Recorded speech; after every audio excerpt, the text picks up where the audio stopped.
I think I'm here. I think this is working. And I believe James Green Jr. is here. I believe I am, Raleigh Hatch, here and drinking a beer. Not really. But also, who is here, possibly drinking a beer with no fear, Lamar McLean. And here comes Lamar. Oh, okay. You freed my microphone. I'm out of microphone jail. All right, let's do this. Let's roll. And your picture's working too. Yeah. And now it's gonna go back and forth between whoever's talking the loudest, I think. So.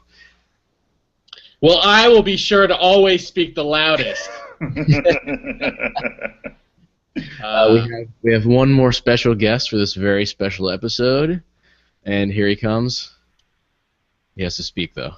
Yo! Hey! I'm not loud enough! Welcome, Glutor, the king of Pluto. Thank you for... Oh, wait, that's Kirk Howley. Yeah. You're no intergalactic star. Hey, I do my best.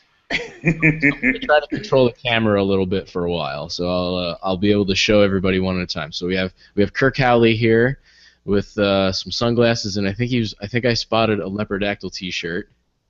Do we have that there? There nice. It is. I've heard of those guys. And I heard they suck. Lamar. Here's Lamar with his Bobby Heenan School of Broadcasting. Broadcast journalism, sir. My apology. You're a broadcast journalist. I forgot. I'm a dick, is what I am. And of course, always with us, James Green Jr. I exfoliated for this. Did you? No. What? This is the show of lies. I will tell no truths. And here I am. If you haven't seen me yet, James Green Jr. and I are both wearing tuxedos for this momentous occasion. Well, at least I'm wearing half a tuxedo. Hey, all right. Uh-oh. It ends here. G-rated, isn't it? Yeah, no cargo pants on this, whatever this is, video podcast. This four-way collision. You guys look great. You kept your promise, your word of being fancy for this special occasion. I'm glad we actually got this going, and it didn't have to be in a shady hotel room. Yeah, not like that podcast that nobody can see us, but it's coming out of a hotel or an alley or somewhere. Oh, guess what? We have one viewer. I wonder who that is. I have no idea. It's not my mom. That's good news. It's not her. Then it must be my mom, because we both know that all the other moms in the world are busy because it's Friday night. Oh, moms are out in these streets. Oh, moms, you just got served. I'm sorry. I just don't know what to tell you. Hey, guys, before we start talking about Michael Jackson, because I'm probably going to have some serious heat with that guy, did you guys watch the World AIDS Day concert, any of it? No. Not at all. Nope. So Chris Martin and among other frontmen sat in with U2 in place of Bono, and I got to tell you guys, Chris Martin really sucked. Is he related to Ricky Martin at all? He's related to Gwyneth Paltrow's vagina. Oh, wow. You Well, know what? Who is it? I mean, come on. I mean, he was. Actually, he is forever now because they have a child named Apple. He is, he's the front man of Coldplay, and that's that's a thing. But he performed Beautiful Day and With or Without You. Those are the ones that I saw, and I mean, he's a guy of his own, I guess, accomplishment with his band. But if I'm watching somebody do a U2 song and I'm thinking to myself, I could do that, you need to get a new outlook on shit. It's bad. So you're telling me that a boring guy sat in with a boring band for AIDS Day? Sure. Yeah. Yeah. Chris Martin's appearance was not gone too soon. It wasn't gone soon enough. Let me ask you this: How is the performance of Larry Mullen Jr.? Which one is he? He's the drummer. Come on, he's the drummer of U2. I only know Bono and Edge nominally. I don't know any other names. Yeah, I'm in the same boat as Lamar. I don't know those guys. Well, you guys can get in that boat and you can go all the way to Greenland because Well, you need to learn about Larry Mullen Jr. he had What's great hair. If this is the guy that I'm thinking of, Uh-huh. so So you're saying Michael Jackson didn't appear during this World AIDS Day thing? Is this does the World AIDS Day concert happen every year? I don't know, but they carved out a section of Times Square. It looked like it was behind those steps, those red steps in the middle there. It might not have been, but it was simulcast with Monday Night Football and stuff. Like, I don't even know which specific channels were running it. It might have been ABC. I don't know. No one cared. No one. Well, no, Lamar, that's not true. You cared because you're talking about it right now. Yeah, I guess. If it was ABC, they should have rebranded for a month and called themselves AIDS BC. That's like. Would that stand for AIDS before Christ? Sure. Broadcasting. Yeah. Operation. They're just broadcasting AIDS, man. It's a problem. I didn't think the AIDS jokes would come up this quickly. Well, we're past World AIDS Day, so we only have to wait like 300 days, or we can make jokes for like another 300 or 350 days, and then we have to cut it out again. Or until the Gap comes after us. What is Because the they do all that red shit. Oh, That's what those shirts are? Yeah. Am I gonna have to? Is this gonna be a tutorial in pop culture, guys? Is that what this is gonna be? Sorry, Lamar, that I thought this was a symposium on Michael Jackson, not a. Hey, man. When I find out that no one else lives in the world, Oh, maybe, you know what? I gotta go. I'm done. I'm done with this already. I did not come here to be berated. why did you come here? I came here for 4 men to spend another hour, possibly 2 hours, eating the dead horse of Michael Jackson and his album Dangerous. I think today we'll be a little more specific for those we have 2 viewers now. So for those 2 viewers out there in YouTube, Google Hangout live event land, we are Yaxzon Jackson, the Michael Jackson podcast, where we cover 1 song per week, and so far we've just wrapped up our first season, and that was 14 episodes of Dangerous, Michael Jackson's 1991 album. Why start in the beginning when you can start a few miles down the road? Yeah, I think Near the end, but not at the end. definitely the beginning of the end of Michael Jackson's greatness. Oh man. So I think we'll talk a little. We'll probably talk a lot about Dangerous and wrap up our final thoughts. If you want really in-depth talk about that album, what you've missed so far, you can go to Yaxzon Jackson Tumblr.com. If you haven't figured out how to spell Yaxzon Jackson by now, it's YAXZON JACKSON. That should be our song. We should make a song out of that somehow. Hey, Didn't you already make a theme song? Yeah, but out of spelling the title, that it should be catchier. But all out of sequence. Don't put the letters in the right order. Like in alphabetical order, Yeah. numerical order. This is good, thinking of ways to make this podcast more obtuse and inaccessible. We just lost our second viewer, so we're back. I like these real-time updates. You're doing great for my ego. I don't know what it was. That was the turning point. Yeah. They must. There's a slight delay, so they must have just hit the age joke. My. So hopefully, also by the end of this episode, maybe we'll figure out what we're gonna do next. What albums we covered next? I don't know. Just throwing that out there. I think you're being pretty ambitious. I don't think we're gonna figure anything out. So what are we gonna do, guys? What are we gonna do? Are we like ranking? Are we going through your rankings again of the songs on the album? First of all, let's ask Lamar and Kirk, were there anything during the episodes that you guested on that you wanted to cover that you didn't get to talk about? Oh, You go first, Kirk. I got to think about that. Just on the episodes we were on. So Well, like, just in general, I'll open up. And is there any aspect of Michael Jackson's Dangerous that you feel needs more attention now during this extravagant wrap-up show? I can double down on something that you guys had already begun discussing last episode, which was that this album is poorly sequenced, and I think that had more thought gone to that, I'd have even now a different impression of what that album was like. I guess I'll throw in my 2 cents on my overall impression.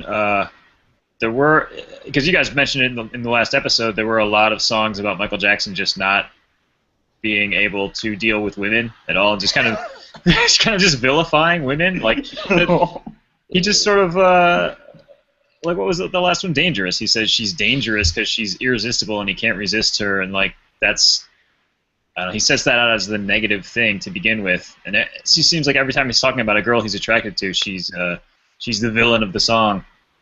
Yeah, I never realized until I listened or I paid really close attention to some of the songs on this album what a warped sort of perspective he has on male-female relationships. I just never put that together. I always thought he was like a happy-go-lucky kind of, let's dance and be in love, and that's. But I didn't realize there was the whole like, well, women are evil and they take your money. Well, that's always his first point. Maybe we should try to unpack that a little bit, because he had been getting, or at least there had been attempted seductions that he was on the receiving end of by grown-ass women since he was a child. Yeah. Like, that's got to do something. Yeah, certainly.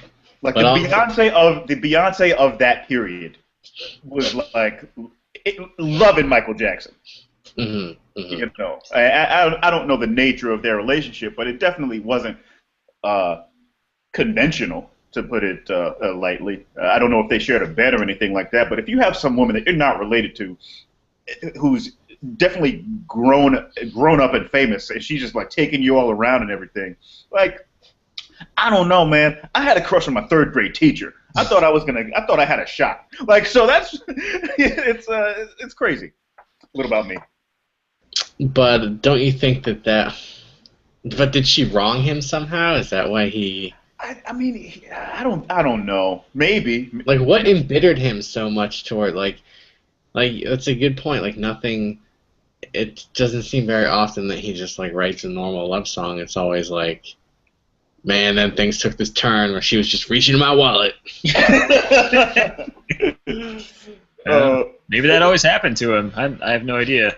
Hey, Raleigh, was the paternity suit thing from Billie Jean, was that a scandal for that time that was legit, or was that just him riffing off of pre-Maury baby daddy drama kind of stuff? I really don't know the details on that. I always assumed that was something that really happened around that time. I haven't. I've sort of put myself in a place where I'm not reading too much about Michael Jackson songs that we haven't got to yet. So I don't want to know too much about it. But just from what I remember, I thought it was something that really happened. It was always my understanding that the woman who accused him of that turned out to have like a history of like accusing people of that kind of thing, or there was a lot of there was a lot of evidence that suggested she wasn't credible at all, and it was pretty quickly dismissed and everything. And it's certainly not something, when you're going over the scandals of the day, like it's not something that there's tons of attention to. But I mean, clearly it affected him. Oh man, she was ahead of her time, man. She could have had a career with Maury Povich doing tests every week. Oh man, now that poor lady. Now that would be something, instead of like having different couples come in, if it was the same couple every single episode of Maury. That would be appointment television. What, just repeatedly getting the same child tested just to make sure he was the father? Mm-hmm. Can I check again? Because This kid is really getting on my nerves. It has happened. There was the record might be 13 men that one of the women on Maury has gone through with tests. Wow. I spent a lot of time at home during the daytime for a while, so I know these things. It's okay if you're a Maury superfan, Lamar. You can just be straight with us. A vampire. It's just I couldn't get enough of those Everest College commercials. 'Cause I'm not doing anything. I'm not doing anything with my life. I just pick up the phone and do something. Yeah, I understand. Well. But yeah, okay. So can we get? What's the average? Did you guys do the average rating for the songs last episode? Because I'd like to hear what your highest and lowest were. We did. And I think I can tell you that. I apologize if... Okay, yes, I can tell you that. So our average is... mine is 5.6 for the... And James is 6.0. Oh. And I listened to the album again, straight through from start to finish, nonstop, today for the first time. Actually, for the first time ever. And I adjusted my ratings a little bit, but I haven't actually compared what I wrote down compared to what I had given it on the show. I don't know if it's going to come out with the same answer or not, but I feel like I was probably a little more generous listening back today than I was for most of the songs while listening to them real time. And I want to point out when Raleigh and I convened to get ready for this episode today, he's like, "Man, it's been 2 weeks. I'm starting to listen to music that's not Michael Jackson." And how's that been? It's been good. Like I'm picking up my guitar again and I'm playing along with stuff. I'm learning songs, and I haven't listened to Michael Jackson at all until today. And now, like, all I'm thinking again is like the percussion beat with the horns and the cars from the Drives Me Wild song. Oh, that was so many weeks ago.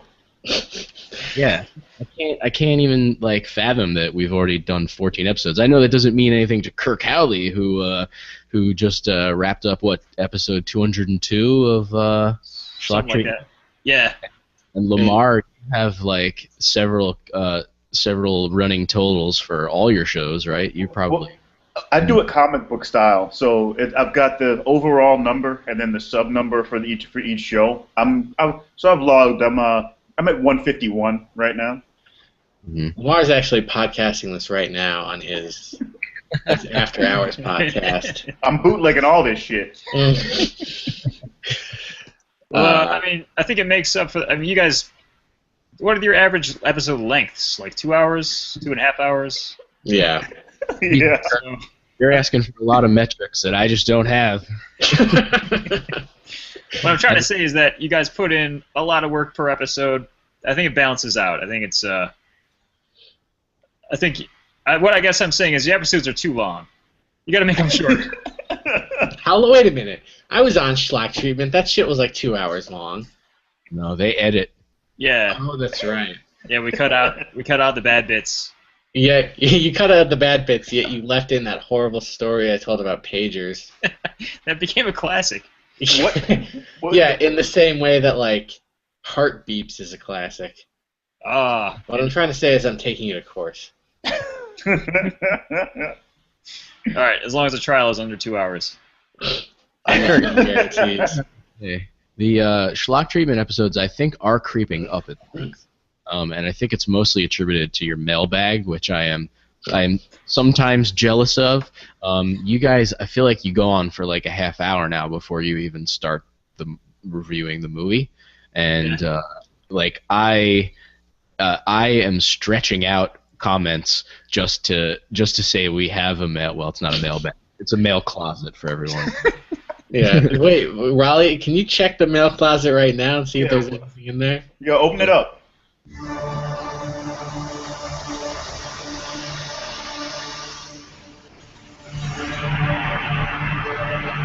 There it is. There's nothing in here. This is empty. Actually, you know what? I think I see something there way in the corner. Oh, this doesn't work because I'm on camera. You can't actually see that I'm not looking. Here, let me put somebody else's face on. There we go. Okay, here I'm looking through the closet, and I'm pretty sure I saw something a second ago from one of our current listeners right now.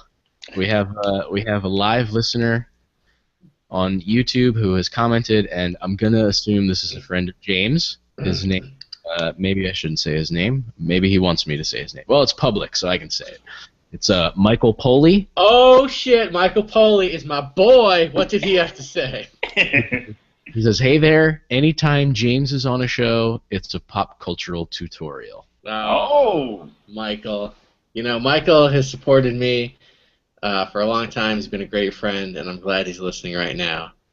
And if you're ever in the Portland, Oregon area, and you want to have a serious discussion about kid millionaires, talk to Michael Poley.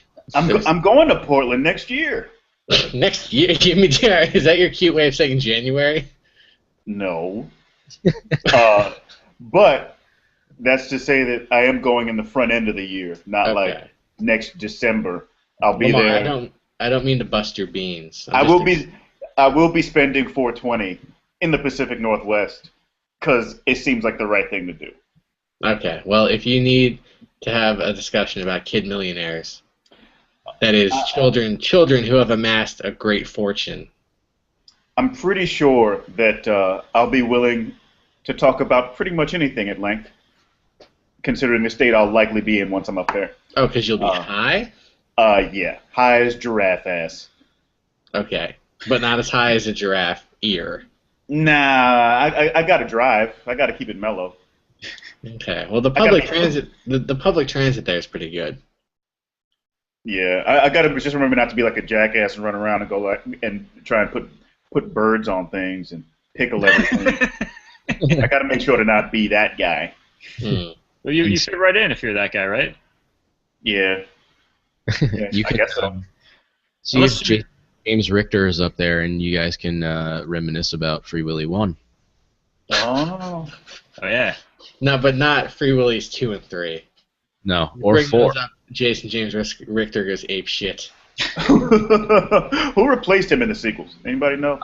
I will tell you. You guys talk amongst yourself. I'm gonna go look. All right. I would like to. You're gonna go look? What do you have? Where do you have to go? You're in front of a computer.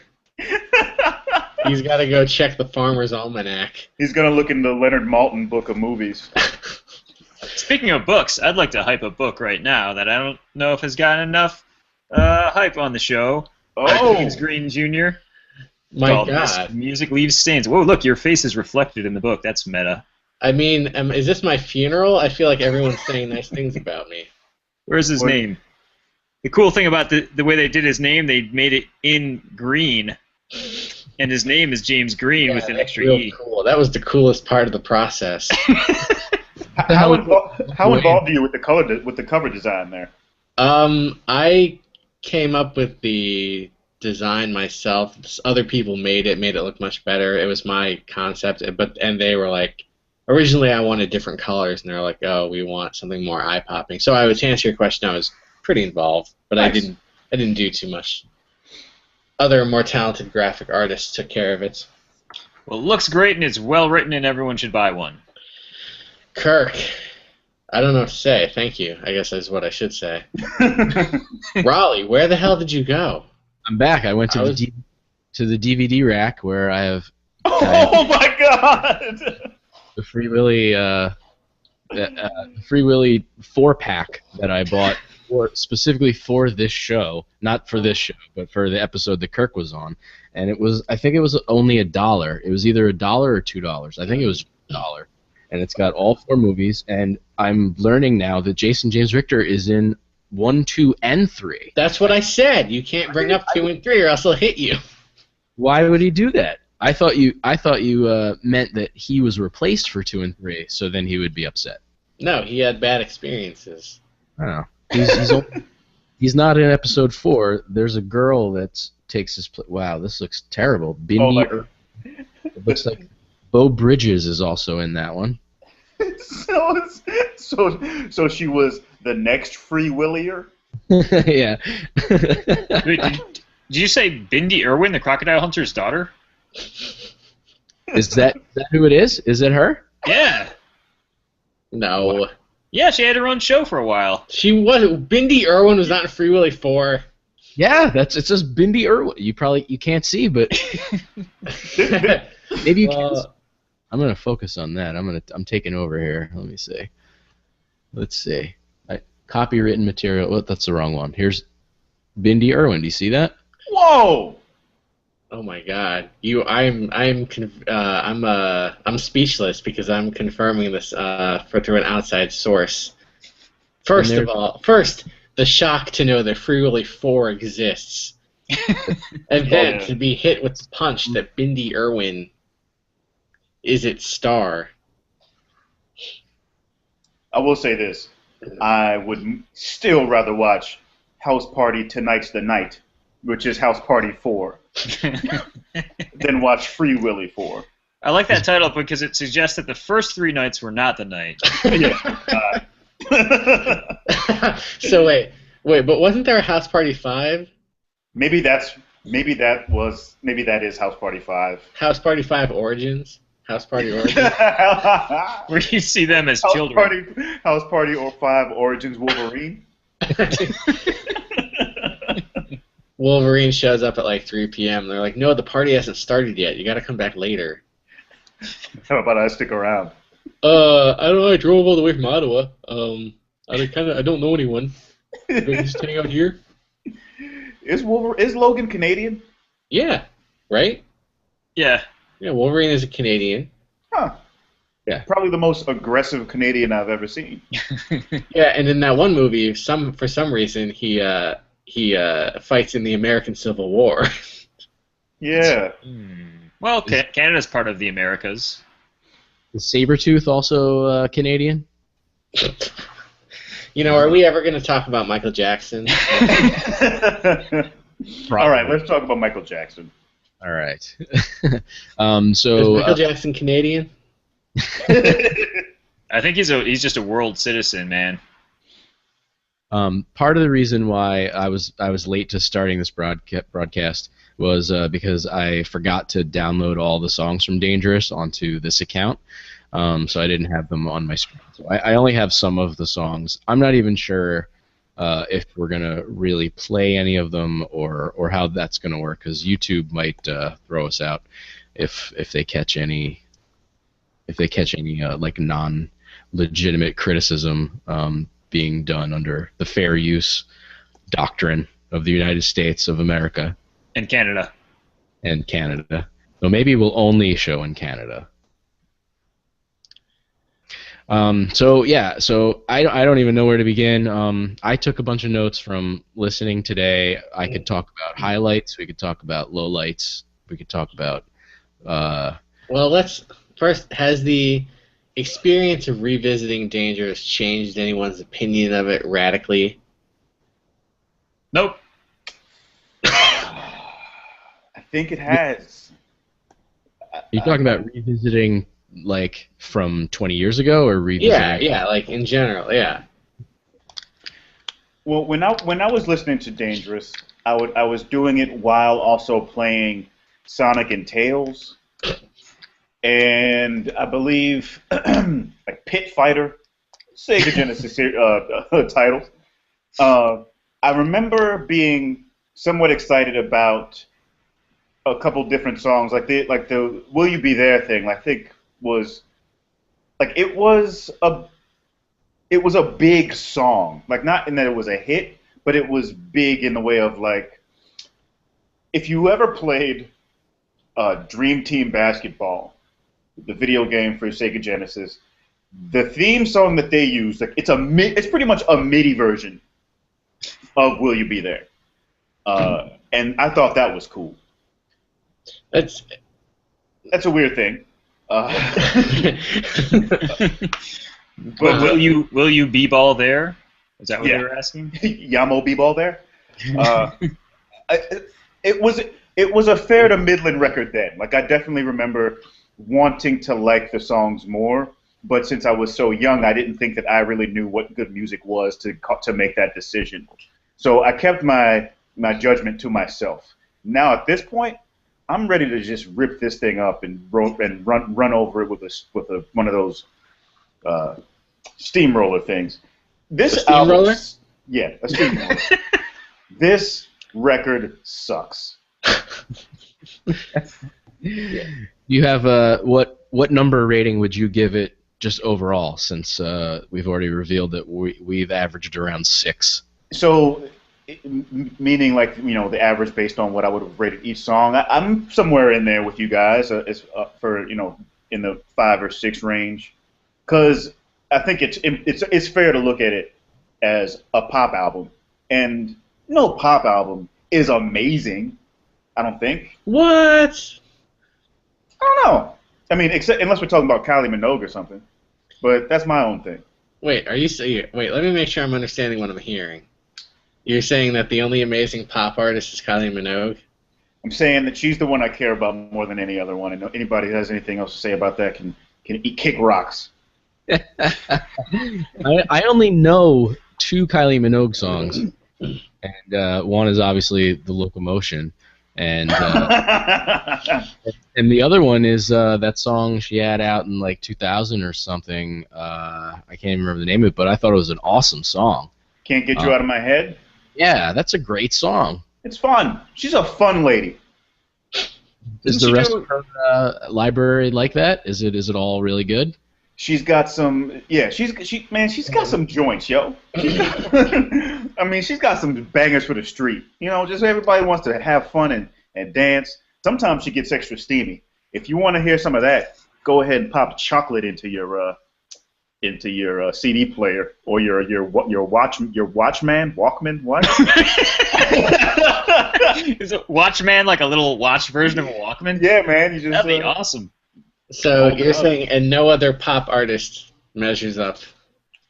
Hey, man, respect to Madonna, right? She's prolific. If we're gonna go, look, I don't think you'll find a pop artist who has fallen as far, quality-wise, as Michael Jackson has, as his career hit its twilight and beyond. Like this is bad. I mean, it's dangerous. No, No, I understand that, but I'm saying like it's weird that. Are you saying Kylie? I'm trying to understand what you're saying about Kylie Minogue. Like you think she's the most consistent? I'm just saying that I love her, man. Okay, all right, okay. That's all. But yeah, I mean, listen, dangerous is it's like a plate that somebody spilled on the floor and nobody knows what to do with it. It's like you can see elements of good stuff, but you probably don't really want to eat it anymore. So are you saying that there are no redeeming qualities of the album? I mean, if there's 1 or 2 good songs, would anybody? Well, let's say that even first. Is anyone saying there are any good songs on this album? Yeah, there are good songs. Like I said, it's like it was something that spilled on the floor. You can see there's good shit there. Like parts. Yeah, I mean, listen, I still think, for whatever dumb reason, I still like Jam, and I think Black or White is good, but it's still, it's all relative, compared, everything else is so bad, it, drowns out the shine. Yeah, I mean, there's something dissonant about it. Like, he's got this sort of, gruff, kind of aggressive, mean delivery with some of his songs, and then he just flips the script completely, and he's damn near crying. And that would be fine if the album itself was sort of this emotional ride with a narrative to it, but it's not. It's just a bunch of songs, and it sounds like it is. Mm-hmm. Yeah, agreed completely. I'm trying to think what the darker ones were, just so I can throw out those titles. The one with Slash, the episode that you were on, Lamar, Given to Me, yeah. Pretty dark. I can't even remember the other one. What's the one about the streetwalkers and the kids who can't read or whatever? Can't read. Yeah, that was why you wanted to on me. Yeah. Um, there's Who Is It was a very dark one. I didn't even remember listening. I don't even remember that song from when we covered it. I know we probably talked about it for 2 hours. The album, it was like, whoa, what is this? Oh yeah, Who Is It? The European song. Oh man, who is it?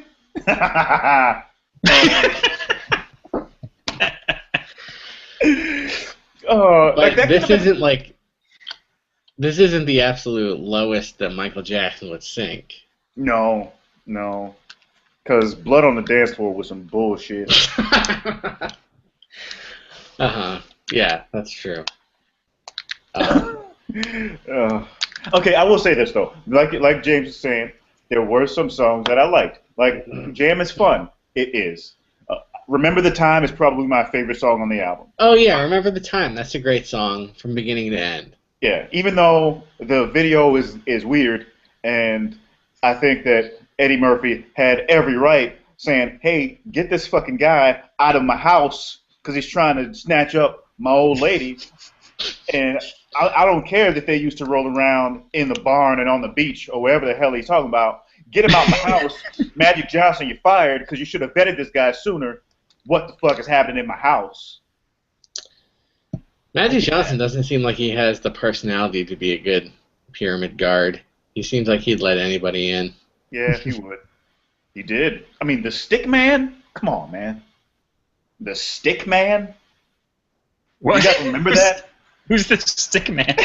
so in the video, before Michael Jackson shows up in a mysterious robe as the entertainment, there are other acts that also perform, and one of them is the Stick Man. And the Stick Man is just one of these guys who, juggles one stick with knobbed ends, kind of like a giant. Oh, like all those Fish fans used to do in the early '90s. Oh, I don't. And that and hacky sacks were just everywhere on the college campuses. Mm-hmm. Oh. Yeah. Was that before didgeridoos got hot in colleges? I think that's like a regional thing because where I grew up in Connecticut, there were so many kids who were into the Grateful Dead and Fish, and that's all they did was hacky sack and do those dumb sticks. Mm. We called them devil sticks for some reason. Yeah, that's right. That's right. You did. I remember that, reading that in the Ohio newsletter that I got in Connecticut. I thought, those people in Ohio are nuts. That seems like something that's probably rooted in cultural insensitivity. What, calling it something devil sticks? Yeah. I'm willing to bet that they originated from some brown culture. Think about it. You're probably right. Hasn't everything? Yeah. Yeah. You're right. What is happening? Are we off the rails yet? We might be off the rails. Riley, why do we not yet have a sound effect for going off the rails? I don't know. I don't have many sound effects. I can only keep going back to the same ones over and over. What would it be, like the sound of a train crashing, or? Oh, I have the whip and the glass break. That's it. Play them both at the same time, and that would be going off the rails. Then this would be the Stone Cold podcast.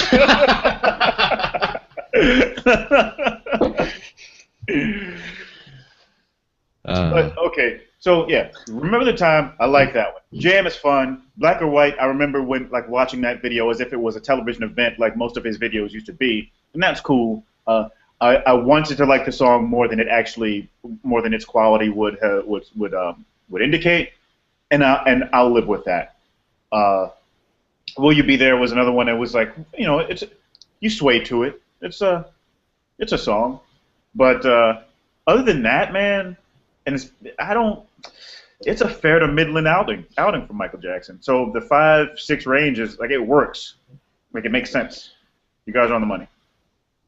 I think Lamar and I are probably on the same page for most of these highlights. Although I wasn't so crazy about Jam. I didn't remember liking Jam originally, and I wasn't impressed this time around either. In the Closet, I didn't remember. I thought I was pretty indifferent to it in my youth, but I grew to really love that song since we. Yeah, I mean, you're married to In the Closet now. Yeah, you are.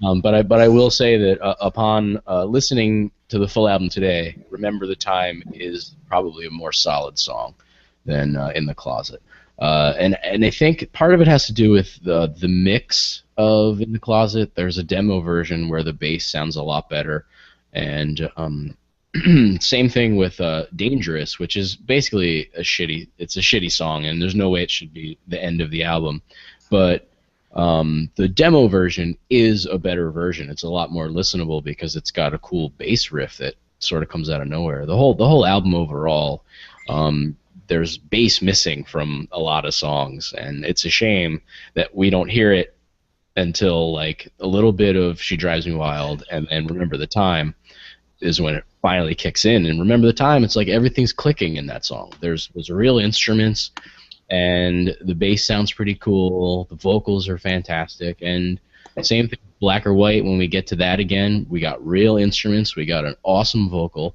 The only thing about that song is, like Lamar said, the video was so epic that the first time I listened to it without the video, it was like, wait, it's over? That's it? This song is like 3 minutes long? There's not more to this? Yeah, it's super short. And that's not a bad thing because this album has some really long fucking songs on it. yeah, no, I think, but that's exactly why I think it is a bad thing. If that song had been longer, he would have had to trim the fat elsewhere, and maybe he wouldn't have been able to fucking steal right out of Beethoven's back pocket. Oh yeah, yeah. Will You Be There? Why do you think you felt the need to make so many of the songs so long? Well, I've been doing a lot of reading about the production process, and it sounds like for a lot of the songs, well, specifically not the Teddy Riley songs, the Bill Bottrell songs, were worked on for like the entire 18 months.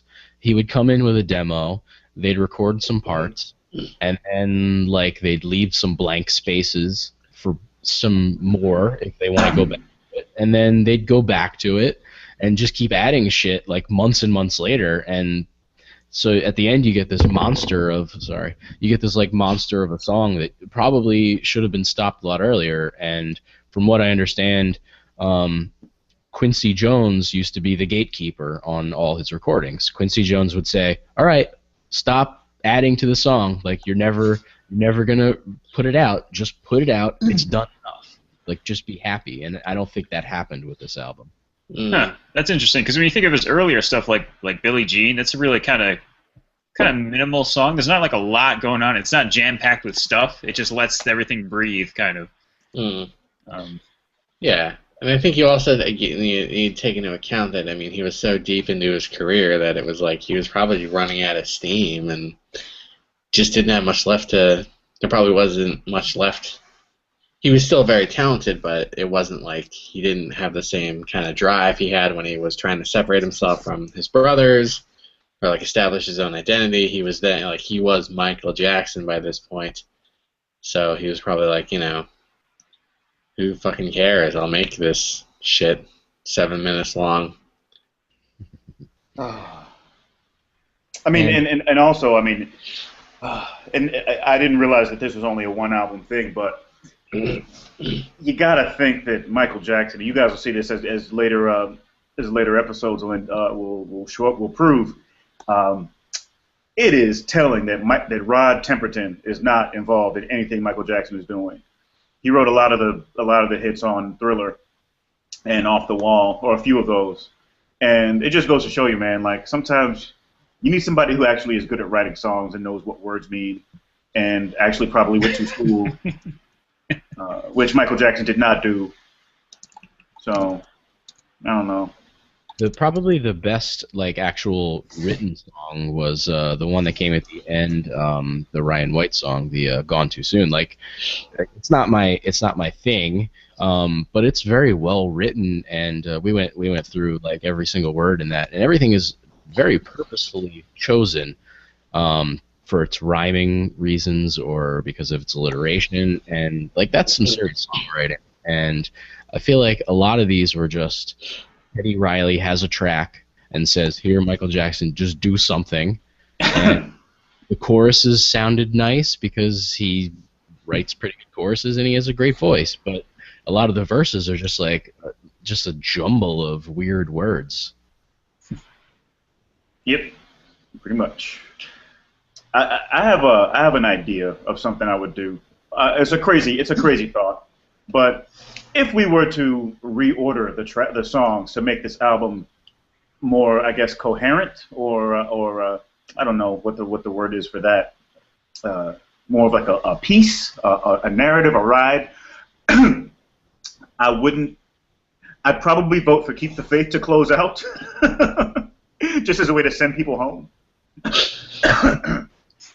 Because you can't end with something crazy, like you can't end an album with Jam. You know what I'm saying? Like, that's weird. Mm-hmm. But he did. He just rewrote it and did it. Yeah, you're right. He did. I probably, if I were to do that, I probably wouldn't even have Keep the Faith. I probably would cut like I don't know, what were there, 14 songs? I would probably cut. I would have to choose either Heal the World or Gone Too Soon, but not both. Mm-hmm. The Free Willy song would be probably half as long. I don't know, what else would I get rid of? Do you even think, like, if this was just some guy off the street who did this album and brought it into a record label, do you even think they would be like, yeah, we just need to change the songs around and this will be fine? Like, don't you think they would have been like, hey, what's with all these fucking 7-minute ballads? Why are you crying in the middle of these songs? Well, I think maybe one of the first gripes would be, hey man, why you only get 16 seconds for all the raps? Yeah. Exactly. You got Heavy D and Rex and Effects, and you gave them each 16 seconds. Like when it's that consistent, you got to think it's by design, and then I have to suspect that there's conspiracy afoot. Yeah, I was wondering about the fact that, sorry, what? Don't forget LTB from Black or White. Right. Yeah. What were you saying, Kirk? Oh, I was wondering about the fact that those each of those 3 songs, or was it only 2 of the songs that had the same exact length of the rap sections? I was wondering if it was because were those the same tempo, and did they simply give them the same number of bars to work with, and then it just equaled out because of math? Probably. Don't bring your logic to this. It's a massive conspiracy. That's not to say that mathematics itself isn't a conspiracy, but I'm just saying. Hey man, I think Heavy D gets to have as many freaking bars as he wants, if you can get him. The overweight lover waits for no one. But you bring that up, and yet he agreed to be in like those wraparound sections of Eddie Murphy's life, where he's the gravedigger for like 2 seconds. Let's leave his acting career out of this. I think Heavy D needed to respect himself a little bit more. I think he needed to wait for better opportunities. And how about our other guest, Slash? Did he get too much time compared to the rappers? Is that fair that Slash got to play all over? He got like a 2-minute solo. You guys shit all over Slash for that solo, man. Yeah. First, I want to say, it sounded like you were introducing Slash on this Google Hangout, and I got excited. Click on the Slash button. Here he comes. It's only unfair because his solo is so shitty. I'd rather listen to Heavy D's rap backwards 3 times than hear that solo again. And did I just see Kirk try to do a Slash impression with my book? Yeah, it was improvised. I'll redo it using James Green's book as the hat. Right on. So, would you guys equate the drop off from Slash? Because I don't know the Guns N' Roses catalog to know, but would you guys equate it to say if you paid to go see the Cleveland Cavaliers play, and LeBron James only did layups, he purposely did not dunk ever? Yeah, it would be something like that. I think it would be like if someone's like, hey, meet Curly Neal from the Globetrotters at this like Fuddruckers, and you go there and you expect him to be all like happy and like spinning the balls around, but he's just like surly and he's like, yeah, what do you want? I thought you were gonna say everybody expects to go see Curly and it winds up being Virgil. He's just at a table by himself. Yeah. You think you're going to see Curly at a Fuddruckers, but you see Virgil at a Popeyes. Oh, I think he just goes there to eat, and he just puts the banner out in front of his table. Oh, sad Virgil. I'm gonna say something really quick about "Give In to Me." I read a lot of there's a lot of Bill Bottrell articles, and I got all excited reading about him because I've heard enough about Teddy Riley, and wait, what did you just say? You say like you heard enough about multi-instrumentalist Teddy Riley? Multi-instrumentalist super producer is his other new credit. Super producer. Super producer. Oh. So Bill Bottrell says about Slash's contribution on "Give In to Me." Let me see, where does it start? Eventually, he had Slash. This was after the album. The song itself was pretty well produced, pretty far down the line. Eventually, he had Slash come in and add loads of guitars, and the song was transformed, not for the better, in my view. And that had nothing to do with Slash, which is kind of a backtrack, but by virtue of the production that went into it. Well, but yeah, I guess that's true. It's not fair to like call Slash up and be like, "Hey," I mean, maybe part of the reason it didn't work is because it wasn't like, it wasn't like what an area like an area he was used to or like felt a ton of comfort in. I don't know. Yeah, it wasn't like a rock song structure, maybe like the kind of rock songs he was used to playing, maybe. But Slash should have. I mean, I don't know. That was also. I just feel bad for Slash because that was also when Guns N' Roses was like, you know what? Let's do songs with Elton John and like film videos on aircraft carriers and shit. And like, I don't know. He probably felt pretty lost. Well, no, that was. I think we figured out on the podcast that was about the same time. The two albums were being recorded. Yeah, that's what I'm saying. Like.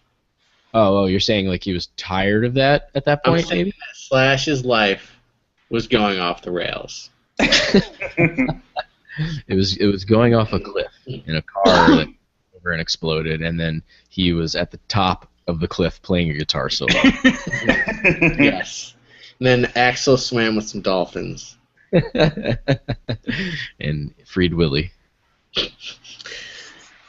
Don't bring up Free Willy in front of Axl Rose. He'll go ape shit. He'll go whale shit. That what a wonderful image to have of Axl Rose trapped in a whale turd.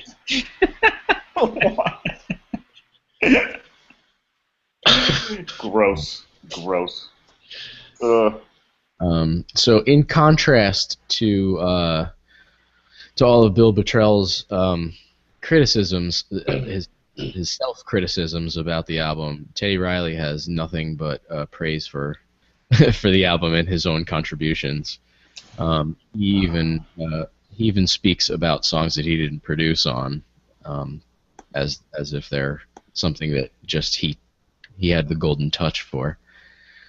I don't know if that made any sense. I don't have any good examples right now. I'm looking them up. You guys can talk. I mean, I can't even believe that Teddy Riley would. I don't know. I mean, it makes me wonder that, like, isn't it clear that this album's just not living up to its potential, and why would anybody just be like, yeah, it's America's fault they didn't latch into it, I mean, it's clearly like a bloated mess. But I guess maybe if you're Teddy Riley and you worked on it, you have a different view of it, maybe. I don't know. I think maybe, and Teddy Riley being the inventor and the king of the New Jack Swing subgenre of R&B, which is like a marriage of R&B and hip hop, if I may so define. You may. It seems like he might have been stepping a little bit out of his pocket here, because he's definitely making pop songs in his image, and that's just not what he was ever good at. So, I mean, I guess the expectations, I mean, probably a very exciting thing for him to be working with Michael Jackson, and I'm sure that for Teddy Riley's fans and the people who were aware of him at the time were like, oh, shit, this is going to be dope. But some recipes just don't work out like that. And this is definitely one of those instances. Because, I mean, as prolific as a producer as he is, his career, or like his success, hinged in large part to the vocalist that he had with him. Like, if not for Aaron Hall being a guy, no one would have given a shit about Rex and Effect. I'm sorry, I don't mean to interrupt you, Lamar, but I'm done. Raleigh, did I just hear a something bizarre?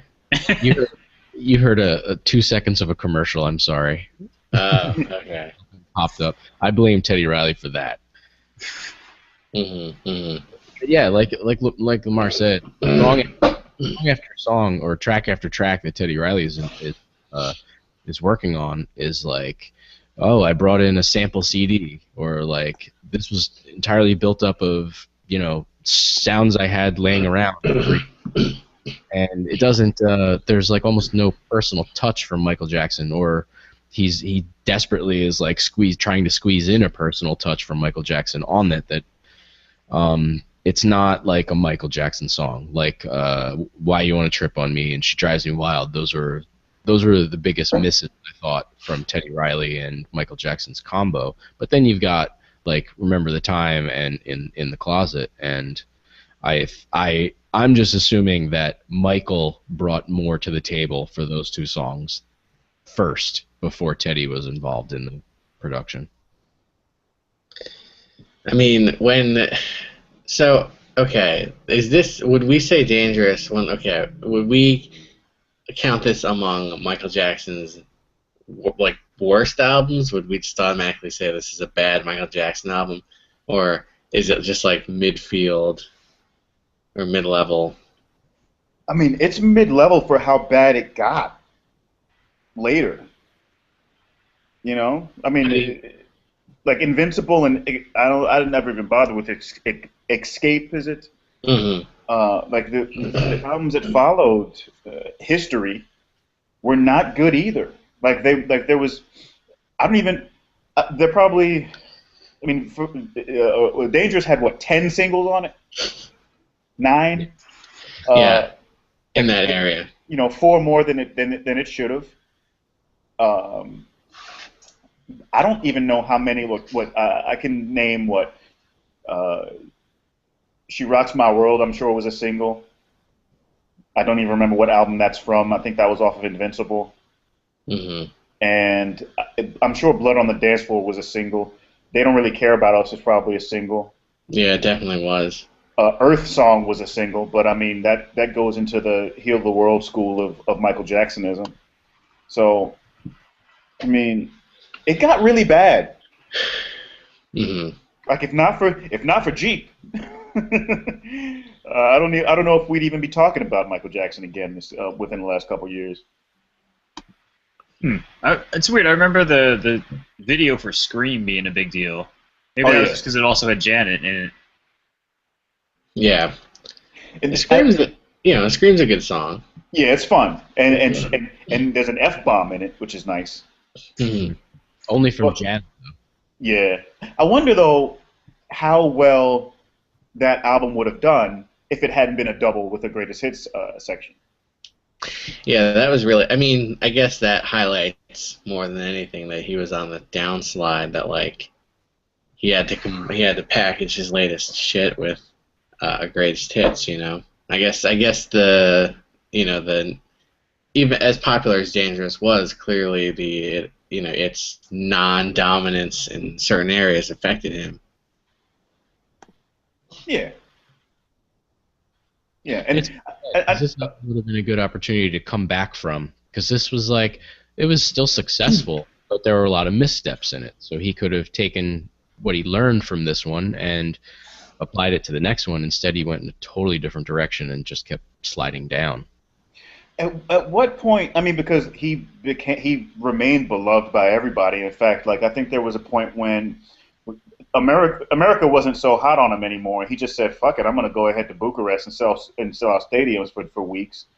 I mean, he was still massive in Europe for everything that he did. So when you get to that point, I wonder whether you really have any sense of quality or artistry when the reaction to you is still higher than it had been, or as high. When does that stop being something that you can actually identify, especially at that level? Mm-hmm. That's true. Mm-hmm. When everyone you run into is like praising you as the greatest thing, like right to your face, you're probably never even going to hear the criticism. Yeah. That's why Alf didn't do the 5th season. Ah! That's Alf laughing straight to the bank. Yeah, no, that's a great Alf laughing straight to the bank impression. You could go places with that. Can I say something about multi-instrumentalist Teddy Riley? I wish that you would. Because I think over the course of this journey of Dangerous, there might be this impression that he's just some kind of a hack elsewhere. And I'll go on record to say that is patently untrue. In fact, his involvement with Bobby Brown's album Bobby it's some really good songs. Is that the one where Humping Around is on? Yes, but that was Babyface in charge of that one.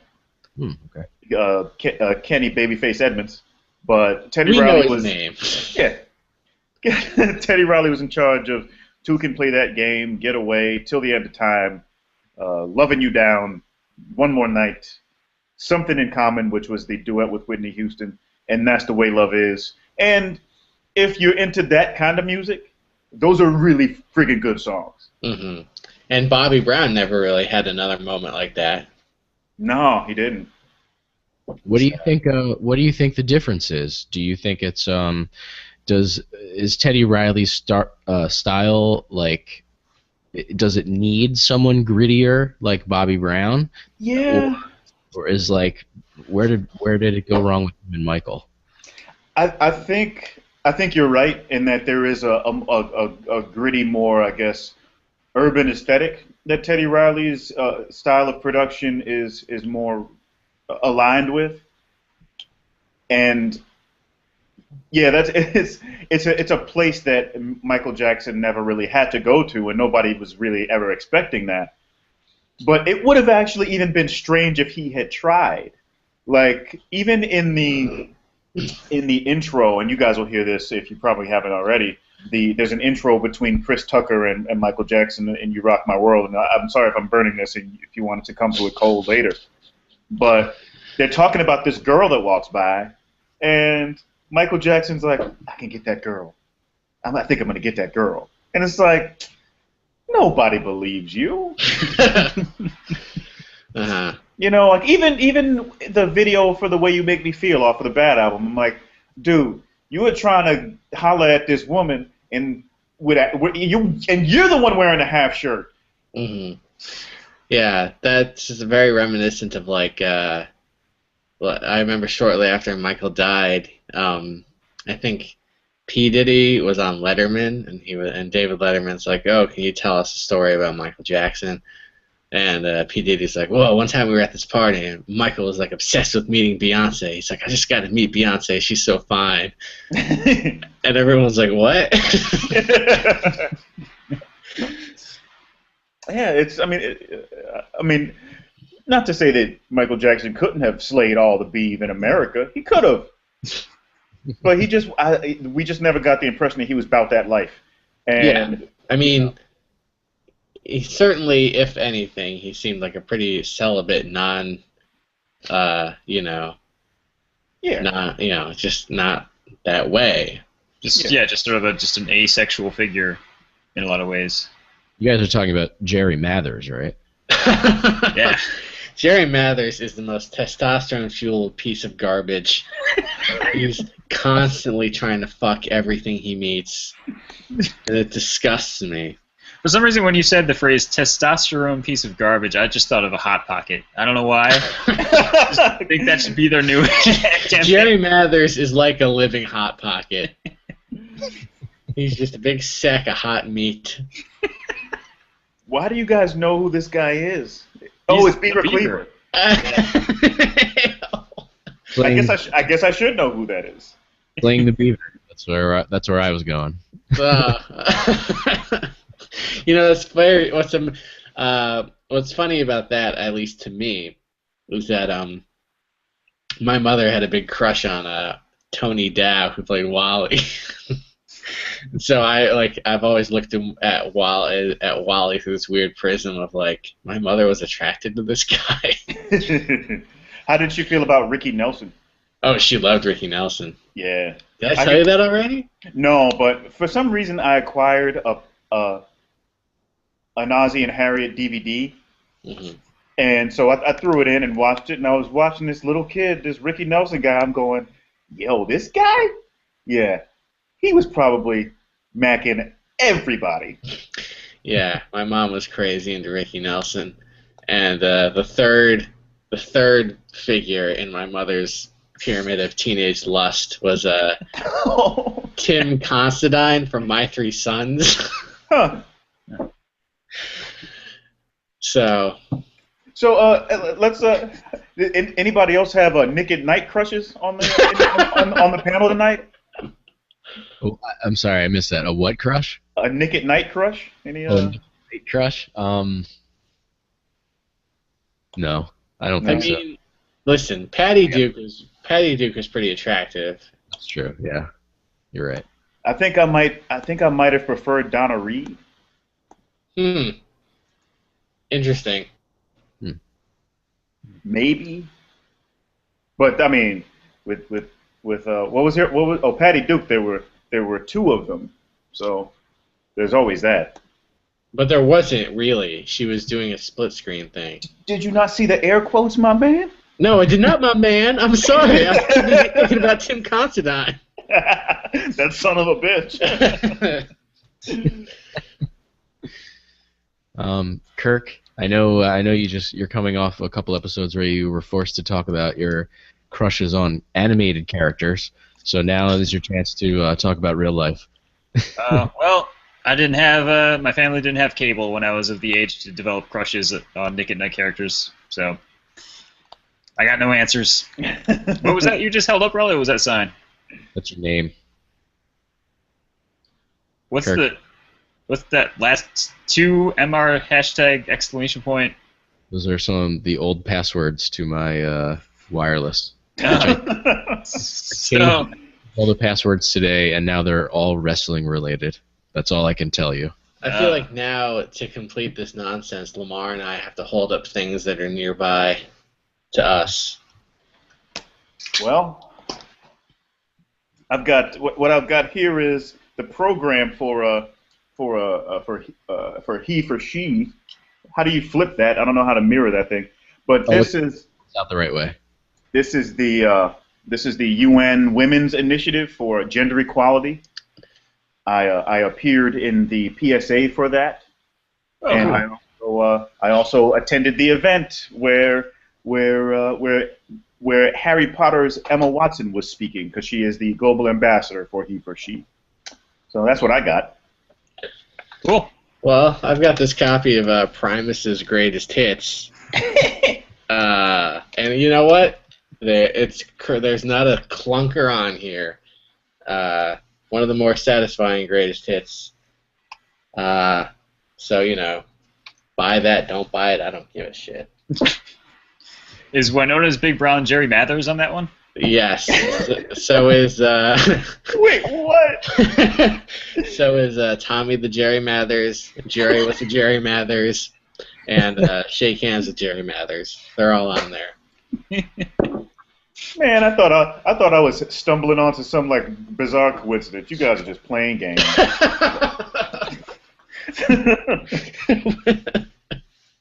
Wait, what? Yeah. You didn't know Primus wrote all their songs about Jerry Mathers? Nah, man, I don't know anything about Promise. I might have to start something, get into that. There's God, a, we've got some serious gaps as far as our respective music knowledge, because I've probably listened to or possess every Michael Jackson album and probably just know them. Not the ones later on, but like Off the Wall was one of the first tapes that I ever bought, hmm and Thriller is just, you can't be black and not know Thriller. that's what I understand. Just saying. And I think everybody had a general knowledge of Bad. Like that might have been his like full on crossover moment, right? As far as like pop and being a global icon. You don't think it was Thriller? Yeah, but he wasn't playing stadiums for Thriller, right? I'm pretty sure he wasn't he? Probably, yeah. I'm full of shit, but I don't know. Hey Lamar, are you full of shit? He was okay. He started looking a hell of a lot more like a white person in Bad.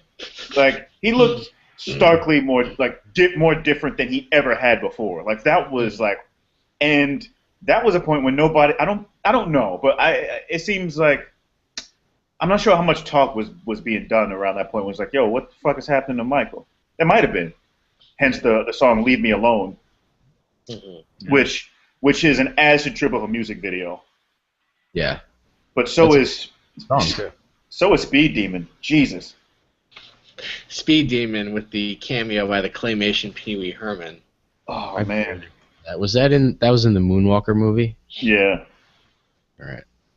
I I cover that. I remember enjoying that movie. Who with Joe Pesci was trying to kill kids? Yep. Who doesn't love killing kids? That seems Joe Pesci has. You could do a Joe Pesci box set where he's just killing kids. It would be Moonwalker and both Home Alones. Have any of you guys listened to Joe Pesci's rap album? No. Wait, Yeah. is that the one like Vincent LaGuardia sings the?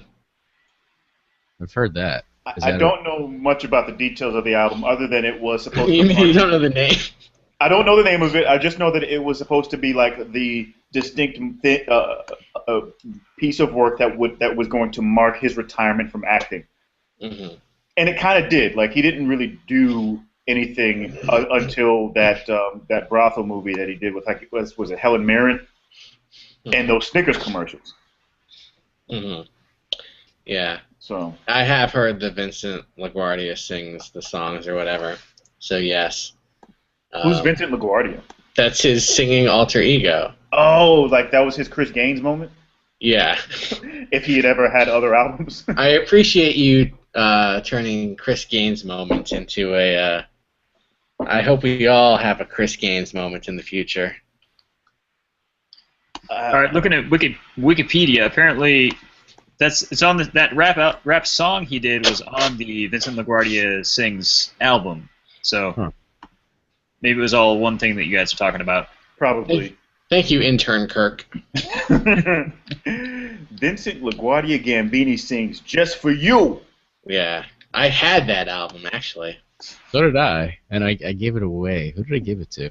I think I gave it to a family member. I don't remember. I gave my copy to Joe Pesci. I saw him on the street. I was here. You'll probably listen to this more than I will. Was he in the middle of trying to kill a kid? He was. He was. He was holding the smaller Pete from Pete and Pete, like over a sewer grate and like choking him out. Excuse me, Mr. Pesci, big fan. Maybe Kirk can tell us since he's over there. Didn't Joe Pesci put out another album too, like 10 years after that one? I thought I remembered seeing that on like one of those AV Club like least essential albums of all time. I'm looking, but I'm not finding it yet. All right. By any chance, Raleigh, was the album, the Michael Hayes album, Why Don't They Let the Kids Pray in School, on that unessential list? No, that's too new, unfortunately. Oh man, I've sampled some of the tracks from that on iTunes. Horrible stuff. Even the artwork for the covers is the worst artwork I've ever seen in my life. Was that the one where he was like barely clothed and kind of draped in a flag, laying on the ground, giving us sexy? Okay. Yeah, it's like terrible comic, not comic, like comic, like funny papers comic kind of drawing, like a really bad caricature artist. Ugh. What? I mean, why did he try to rock? If you just go straight on David Allen Coe with this shit, you friggin' redneck bastard. Fuck Michael Hayes. Right, I'm on board with that. How do we feel about how about Robert Hayes? Who's Robert Hayes? The guy from Airplane? Oh, that guy. Yeah, he's cool. All right. Just making sure. Mm-hmm. But what about Robert Hayes from Welcome Back, Kotter? I don't think anybody from Welcome Back, Kotter can do any wrong ever. Whoa. Okay, timeout. Bold statements are being thrown around. Hey man, if I had a wife, I would be pulling out the Gabe Kaplan book of jokes to tell his jokes over dinner before the credits in my life rolled. I would do that. I didn't know you felt so strongly about Gabe Kaplan and his masterwork. Dude, I loved that. I loved Welcome Back, Kotter. I had Welcome Back, Kotter book covers. The movie Fast Break is shit, and that's where I have to stop. But that doesn't take anything away from my my appreciation for one Gabe Kaplan. I sure hope he's not a rapist or a racist. I thought he's actually a racist rapist. I thought you were just going to when you said movie, I thought you were going to reveal the fact that they made a Welcome Back, Kotter movie I was unaware of. Oh man, that would have been something. Well, that's good to know that you feel so strongly. Yeah, I mean, I was a Nick at Night guy. That was like latter Nick at Night from my life before they started showing Roseanne and shit. I never got the full Nick at Night experience. We had our channel was Nickelodeon, like from 6 a.m. to 8 p.m. and then it turned into A&E. It was one of those like time networks. Do you guys remember when TV would just end? Yeah. You'd get the national anthem with like a flag waving and a bald eagle or something, and yeah, and then like the color bars with the Indian head in the middle. Yeah. Yeah, kids don't know what that's like anymore. When TV used to just be over. Yeah, and then when that happened, you'd be like, "Damn, it's late. Like, nobody else is awake right now." And so if you were like me, you would just take the part of the kitchen and do sit-ups and eat bagel chips until sunrise. Do you put the bagel chips on your knees and eat them as you? Like, Fuck as yeah, you up? do. You've done. You. This is not your first rodeo, Kirk. I think we've actually just gone 20 minutes without talking about Michael Jackson at all. Do you think that maybe it's time to wrap this up? That's fine with me, but I do want to make a recommendation. If we are going to keep riding this Michael Jackson train, I would love to hear you guys' reflections on another album. I think that Off the Wall would be the strong choice. Okay, I feel that. I'm feeling that. It's near and dear to my heart because of its heavy disco vibe, and there's one song in there, and I'll let you find out which one, where one of the Michael Jackson isms, like one of his, not really an ad lib, but just when he just is making noises and not singing actual lyrics, you can tell that at that point he's going, "This song is the shit, and I'm having a great time." I feel like I felt some of that on Remember the Time, and that was probably like it was infectious. Like when he wooed, you could tell it was coming from a really positive place, and he was having a damn good time doing it. Yeah, like he's in the booth just like.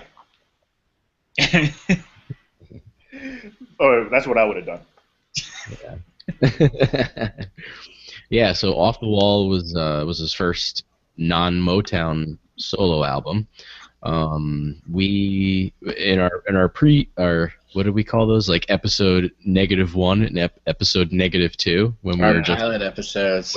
practicing, we did a couple songs from Off the Wall, and I think we both enjoyed those tunes quite a bit. So that might be a nice, might be a good place to go. I think I would agree.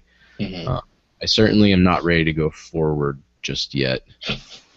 Yeah, I could see maybe going Off the Wall, and then maybe going either way forward or way back after that. Are you guys going to cover Jackson 5 stuff, or are you sticking to just Michael Jackson solo stuff? Well, there's enough Michael Jackson solo albums to last us a long time. And he's got, let's see, well, most of his, I think a lot of his first few albums, he didn't really write any of the tunes on them, but still, I mean, it's not, that shouldn't preclude us from covering that. Yeah, I think so, we should just do Dangerous again.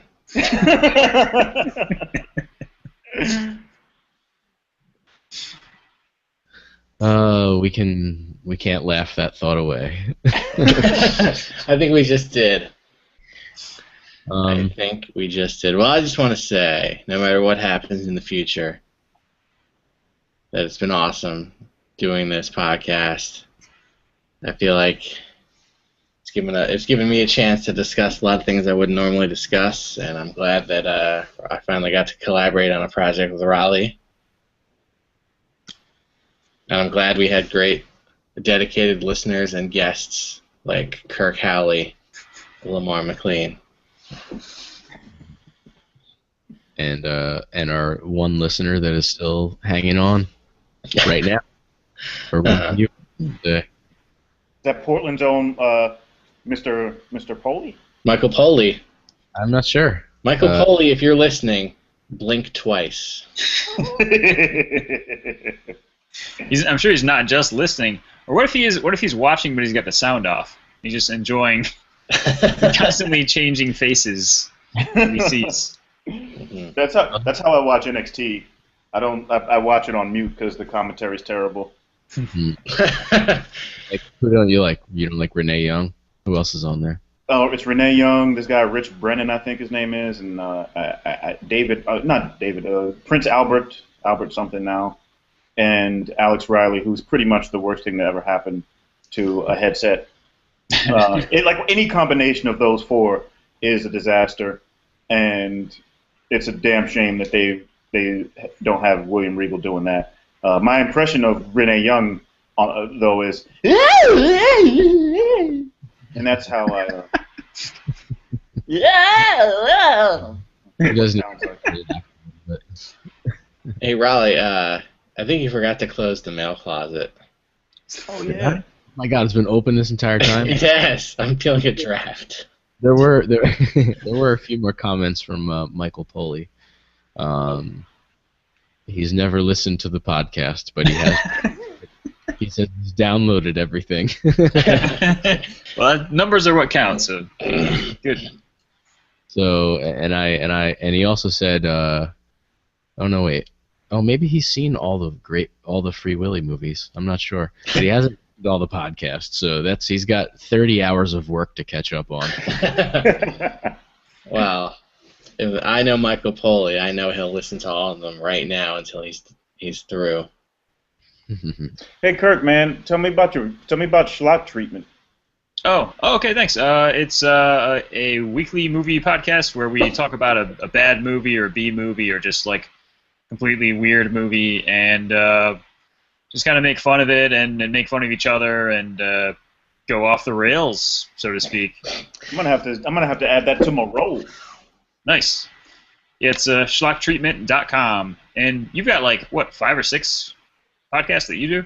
Yeah, they're all under the Mars Media podcast umbrella, though. I mean, Lady Bits is about sexuality, gender politics, feminism, and the McLean DeSalvo Report is my sports show, and Brothers from Another Planet is my show about race and entertainment, and then the Mars Media podcast is just where I do the one-off interviews of special people, like pro athletes, academics, pornographers, And James Green Jr. And James Green Jr. James Green Jr. Podcast veteran. He's If you not the thought table my and parents everything. on schlock treatment was bad, you should hear me sleepwalking my way. Lamar is trying to engage me. I had been awake for like 30 hours, and I felt like I was just like. We had a good time.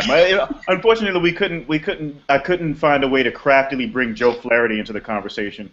I think that would have really jacked it up to 5. I think it was all. Listen, it wasn't you, man. It was all me. I was tired and rambling. But if you want to blame Joe Flaherty, let's blame Joe Flaherty. No, let's blame Guy Caballero more specifically. Let's blame a Joe Flaherty character.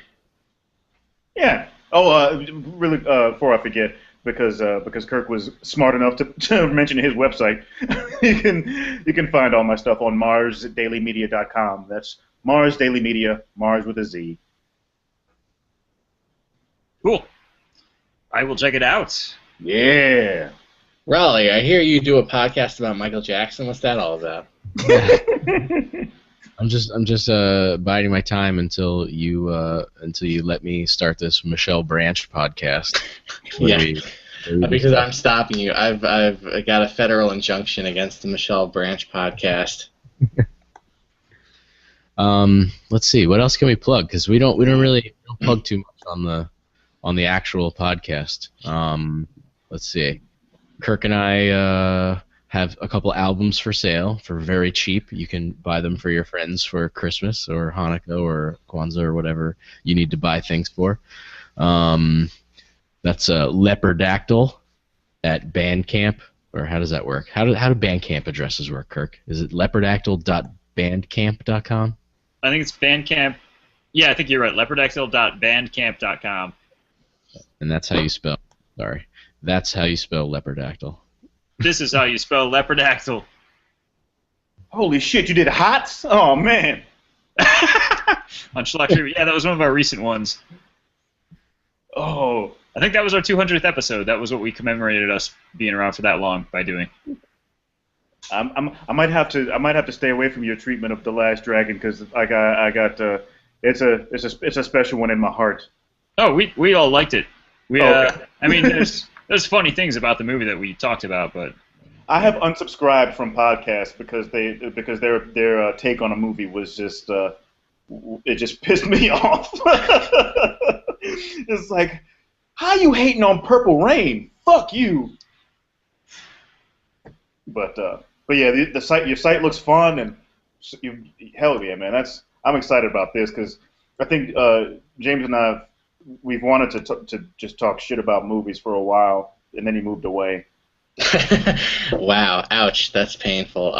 Yeah, Lamar and I used to live really close to each other, and that was what we didn't plan to always watch terrible movies together. We were just like, hey, let's watch this movie, and they just always turned out to be awful. Yeah.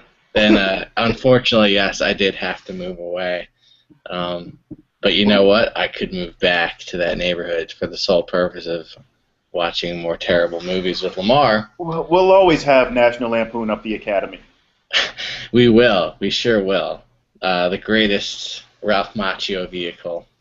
Oh, was it National Lampoon or was it Mad Magazine? It was Mad Magazine. Alfred E. Newman presents Up the Academy.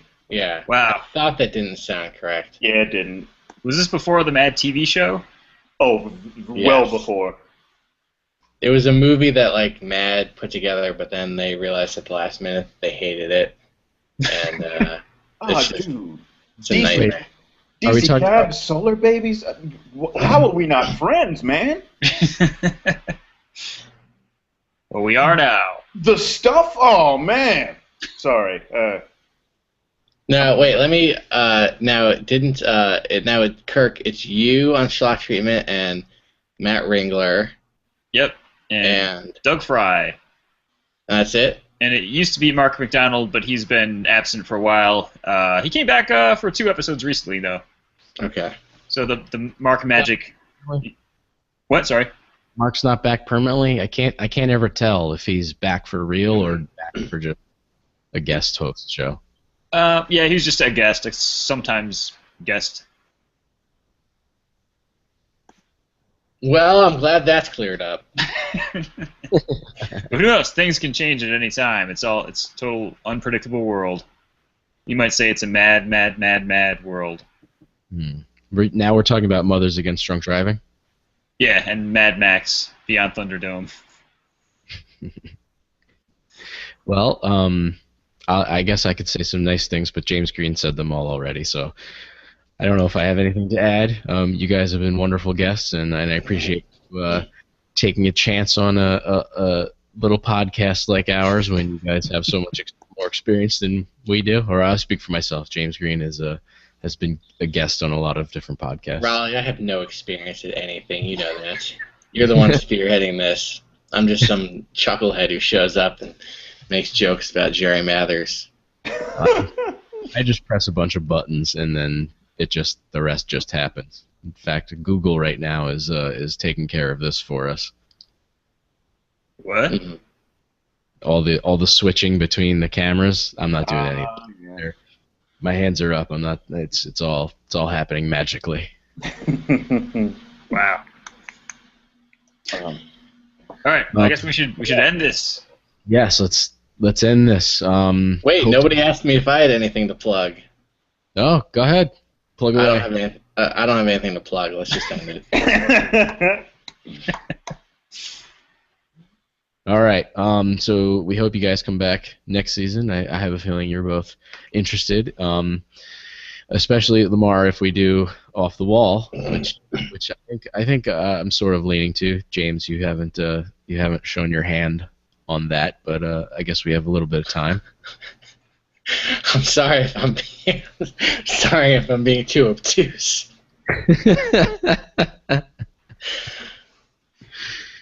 All right. Are you not running for president, James Green Jr.? That's an interesting question, Kirk, and I'd love to answer it. But first, I need to talk about the fabric of America. It's rayon. I believe it's rayon.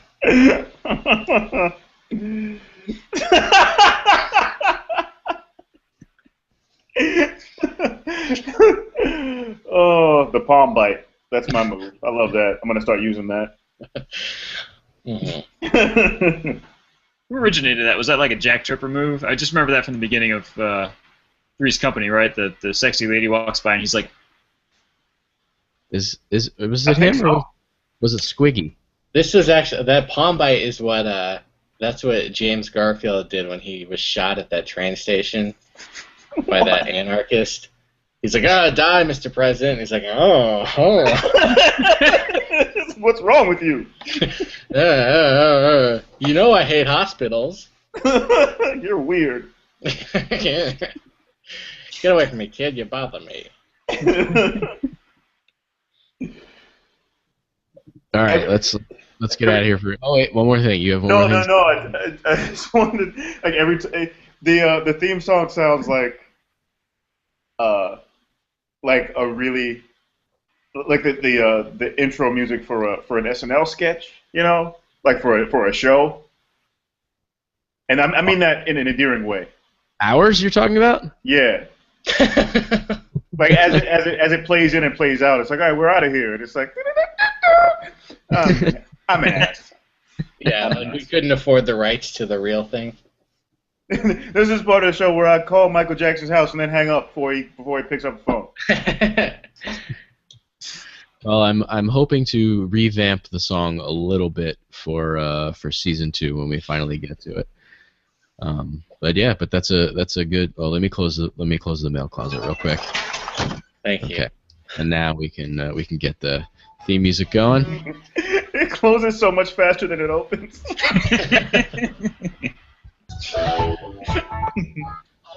There's a reason for that. We just gotta get out. All right.